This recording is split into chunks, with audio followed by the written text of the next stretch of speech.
followers and welcoming them in as well. Hi, Natural Her Power. Thanks for joining. So we're going to jump in, you guys. Hopefully my battery will last. I have about like 20%. So today we are talking about, our topic is when your marriage is under attack. And getting a little bit personal, early in my marriage, we hit a rough patch. You know, John and I had gone through some pretty trying situations, and it was the most intense season of our lives. To date, it was a very trying season for us. And so clearly our marriage was being tested. You're in a rough patch right now. First year, yeah. And you know what? It's to be expected, but there's a way out, and that's what we're going to talk about today. So our marriage was being tested, and we were under attack. We were just under attack, putting it simply. I'm looking at my notes, so forgive me if I keep looking down. And we didn't realize it at the time. Yes, we didn't realize it at the time. All we saw was the matter before us. And so as we began to figure things out, it dawned on me that something bigger was happening. Something bigger was happening. It wasn't just the issue. Oh, thank you. I don't feel too gorgeous today, but thank you, Nika. Something was going on that in our marriage that I'll speak for myself, that I didn't recognize. And so it finally dawned on me, like I said, that something bigger was going on. So our marriage was being tested. All you can see is the matter before you. That's all that you care about. That's all that you feel is what's in front of you. That pain, the anguish, the depression, even the isolation. Sometimes all you feel are those feelings, and it feels like it'll never end. You just hope and pray that you wake up one morning and the dream will be over, right? This nightmare will be over. So our marriage was being tested. And like I said, it dawned on me that something bigger was going on. Something bigger was going on. And Paul is clear in Ephesians 6:12 that our struggle is not against the things of this world, and most importantly, our struggle isn't against our spouse. Our struggle, our battle that we're fighting is against spiritual forces, against the enemy. That is our battle. But when we're in it, when we're in the midst, when we're in the trial, it's like, this is your battle feels like what you're battling, what's in front of you. But so in the midst of this struggle, that's all you can see. You can't see clearly. That's all you can see is this issue before you, the matter before you. And spiritual warfare, is the furthest thing from your mind. You're not thinking about, oh, well, this is just the enemy attacking me, and I love my husband, or I love my wife, and it's just the enemy, and that's not what you feel. That's not what you feel. And our feelings, it's just part of how God created us. Our feelings a lot of time dictate how we operate, dictate how we communicate, dictate how we pray. Our feelings dictate how we are or are not consistent in certain areas of our lives. And I'll share with you, and I've said it before, that prayer, communication, and consistency are the three very important principles in marriage that I speak from every time that we talk here. So, while we're going through these issues, these problems, these very trying, very real challenges in our marriage, we forget that the number one goal of the enemy is to divide us, is to tear our marriages apart, is to destroy and discredit what God has established in us. The enemy's goal is to discredit what what God has established through us. And, so when you're going through this season, through this storm, you have to, you have to ask yourself at some point this has to end. At some point I have to get on the other side of this, but how do I get there? What is it going to take? What do I need to do to get there? And all we want to think of, all we want is that immediate fix. What do I need to do? Who do I need to call? To get to the other side of this. I don't want to feel this way anymore. Right? So, and I say that it's a season because just like seasons naturally, here in California, it's raining. It's our rainy season.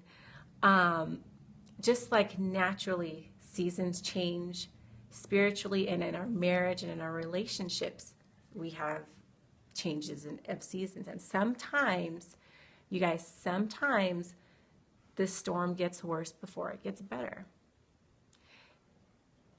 And will you still be standing when the storm is over? Will you still be standing when the storm is over? So that's what we want to look at today. We want to look at how do we get past these very serious and very trying storms in our marriages, in our relationships. So there are 4 things that I want to share with you, and I'll be brief. Hey, So5, thanks for joining. 4 things that we have to do to allow God to bring us through these storms. First is we have to be careful not to underestimate the enemy and his tactics. The enemy is very real, you guys. The enemy is very real, and we have to be sure not to underestimate his tactics. So in doing so, we have to remember that our spouse is our teammate. Our spouse is, God joined us together because he knew that this was the person that would help bring light to the kingdom, and Satan doesn't want any parts of that. He doesn't want any part of that to succeed. So his goal is to pull you apart, pull your marriage apart. And so that's why, I think sometimes we get, we start to feel like, or we start to think that the enemy is not real. And we start to think that, the things that are going on in our lives are because we aren't doing what we're supposed to. We're not, doing the things that we're supposed to do. And we forget that the enemy is very real. The enemy is alive and well and working. We also have to make sure we don't charge God foolishly in what is clearly right. Yes, absolutely. So, but 1 Peter 5:8 says, be sober and alert. So you have to remember, you have to be aware that there are things that will happen in your life that the enemy tries to attack you with, to pull you apart, to have you discredit God, and all that he's established in you. So, the other part of that scripture is that it talks about how the devil is like a lion, a roaring lion walking to and from, seeking whom he may devour. And what I love about that is it tells so much about how the enemy works. It reminds me that the enemy, he has to do his research on us. He has to do a background check on us. He has to work to figure out what are the areas that he can creep into our lives and plant seeds of destruction. He has to figure that out through the things that we say, through the things that we watch on TV, through what we read, through what we listen to. All these are ways that the enemy uses to get into our spirit and plant those seeds. So he has to do his research. He has to do his homework. But God already knows us. God already knows every inch of us. He knows what we're going to do, what we've done. He knows it all because he created us. So what that tells me is that I need to be about my business and make sure I'm not doing things that'll give the devil, give the enemy room to come in and plant seeds of destruction, right? So the second thing is, so the first thing is don't underestimate the enemy and his tactics. The second thing, I pray daily that God guards our, yes. Absolutely, Tiff. Absolutely. The second thing is prayer. And this is one of those obvious things that's like, oh yeah, well duh, of course I have to pray. But honestly, we have to be about our business and pray. And we have to seek God. There's no such thing as too much prayer. Because prayer allows you to receive insight and wisdom, and it allows you to also admit what your shortcomings are. Also admit to God what your sin was, what your involvement was in the failure or in this specific episode in your marriage. So make sure that you are consistent in your prayer life. The third thing is seek support. If you have, talk to your pastor. If your pastor is someone that you feel comfortable going to and talking to him about the situation, or even just asking him to pray over your marriage. Ask someone who you know is anointed.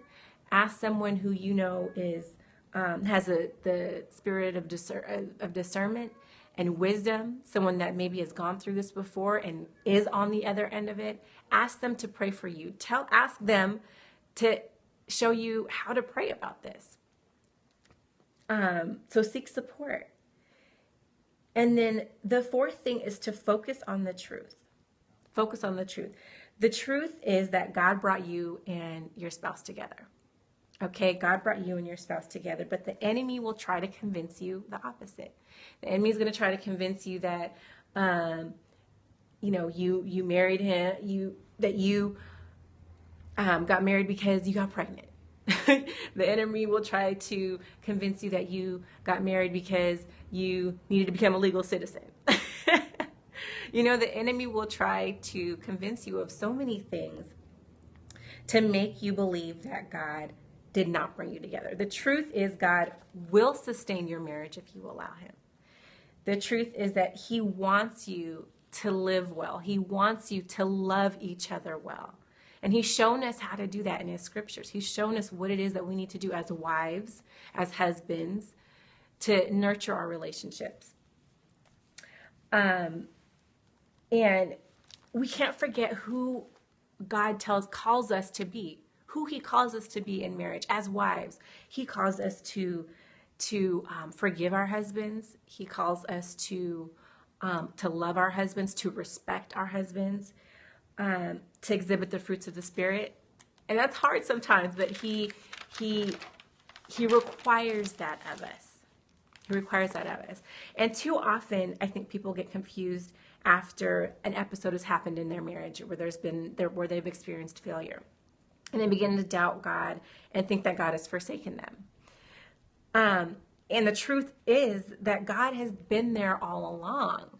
But we are so buried in our feelings about the situation. We're so buried in blaming our spouse for his part or her part in the situation that we overlook everything that God has done for us to this point. We overlook the things that he's telling us in that moment to do, the things that he's telling us to say, the prayers he's telling us to pray. We overlook all of that. We dismiss it. Our vision is blurred toward it. We can't see, we can't hear any of those things that God is telling us. And I mean, so there's no way for us to make things better. We're not hearing clearly from God. We're praying. We may be praying, but are we allowing ourselves to do what it is that God is telling us to do? It's just like, take for instance, at work, in the workplace. If you and your team perform badly this quarter, chances are your boss is going to bring you in and he's going to say, we need to make some changes. What are you going to do to perform better next quarter? You're going to say, oh, we're going to do X, Y, and Z, and we're going to make a difference, and our numbers are going to go through the roof, right? Give me another chance. I know I can do this, right? The next day you go out into your department, you don't say a single word. You don't tell anybody what they need to do to make numbers up next quarter. You don't tell anybody what to do to fix things. You don't make any changes. You don't reassign any responsibilities. And then you have this expectation that things are going to get better. Things cannot get better if you don't make the changes that you're being told to make. Things aren't going to get better if you're not doing the work to make them get better. So you can pray, you can, fast, you can do as much of that as you want. But if you're not going to put what God is communicating to you into action